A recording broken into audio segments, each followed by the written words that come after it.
কেনেকুৱা মানুহ এইবোৰ দেখিলা মুখেৰে আপোন আপোন চেলাই কেনেকুৱা চৌঠেঙীয়া কাণ্ড কৰিলে তাকেইতো শইকীয়া মইতো একেবাৰে কি বুলি কিবা এটা ভম্ব হৈ গৈছো হতভম্ব কিন্তু হতভম্ব কিয় হবা তুমিতো নিয়ম মতে খঙত অগ্নি শৰ্মা হ'ব লাগে ঠিক কৈছা বোলে উপকাৰী অজগৰে খায় খাই নে খুটে বাদ দিয়া পিছে হেৰি নহয় এতিয়া কি কৰা কি কৰিম মানে তুমি কি ভাবিছা ই নিত্যানন্দই মোৰ ব্ৰহ্মতালুত খোটটো মাৰিলে বাবে মই একেবাৰে ধৰাশায়ী হ'ম কিন্তু ৰবা তোমালোক কোনেও চিন্তা কৰিব নালাগে মই আগতে এবাৰ নিত্যানন্দক লগ ধৰি লওঁ তেওঁক কিয় লগ ধৰিব লাগিছে ছি ইমান দিনে সেই মানুহজনকে দদাই দিওঁ বুলি মাতি আহিছিলো নহয় ৰবাচোন ককাইদেউ চাগে কিবা এটা বুলি ভাবিহে তেওঁক লগ কৰিব খুজিছে মইতো বহাগতে বীণাৰ বিয়া বুলি ঘৰলৈ খবৰটো দিলো খবৰটো দিলাই এতিয়া এইবোৰ চিহ চেহ কৰি থাকিলে কিটো হ'ব বীণাৰ বিয়া এতিয়াও বহাগতেই হ'ব কোৱা কি হে দিননাথ বৃন্দাবনে তেনেকে কৈছে মানে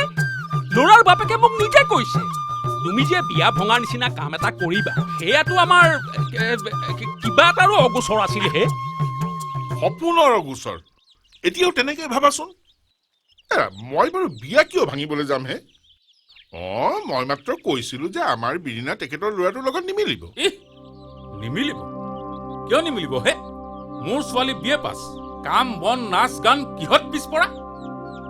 আচলতে আমাৰ ঘৰখন যে এখন ভাল ঘৰৰ লগত সম্বন্ধ হ'বলৈ ওলাইছে সেইটো তোমাৰ সহ্য নহ'ল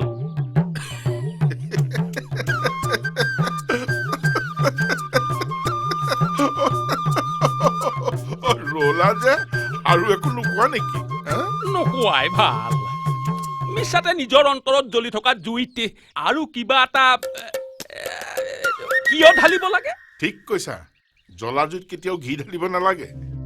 কিন্তু বৃন্দাবন মই যি কৰিছো বীৰিণাৰ ভালৰ বাবে কৰিছো বীৰিণা কেতিয়াও কাকতিৰ ল'ৰাটোৰ লগত মিলিব নোৱাৰে আৰু এইটো কথা দুদিন পিছত তুমিও স্বীকাৰ কৰিবা ৰবা তোমাক আচল খবৰটো দিয়াই নাই নহয় আমাৰ ধ্ৰুৱজ্যোতি চেন্নাইলৈ গৈছিল নহয় ই সৌৰভে তোমালৈ চিঠি এখন দিছে সৌৰভ কোন হে তোমালোকে বিষ্ণু ককাইদেউক পাহৰিলা নেকি মইতো পাহৰিছিলোৱেই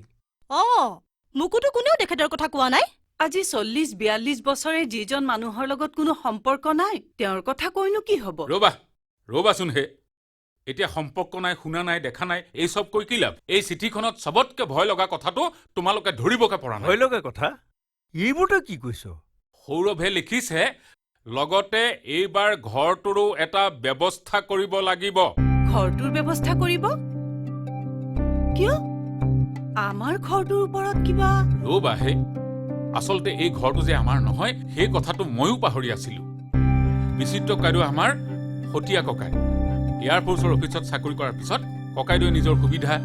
আৰু আমাৰ বৌতীয়ে কৰা বেয়া ব্যৱহাৰত দুখ পাই তাৰ পৰা গুচি আহিছিল ইফালে খহনীয়াৰ প্ৰকোপত আমাৰ ঘৰ মাতিও শেষ হ'ল তেতিয়া ককাইদেউৱেতো আমাক আশ্ৰয় দিছিল কামেৰী ককাইদেউৱে নটৰাজন নামৰ মানুহ এজনৰ লগত ব্যৱসায় আৰম্ভ কৰে আৰু নবৌক বৌতীয়ে কৰা ব্যৱহাৰত অতিষ্ঠ হৈ এই যে চেন্নাইলৈ গ'ল আৰু ঘূৰি নাহিল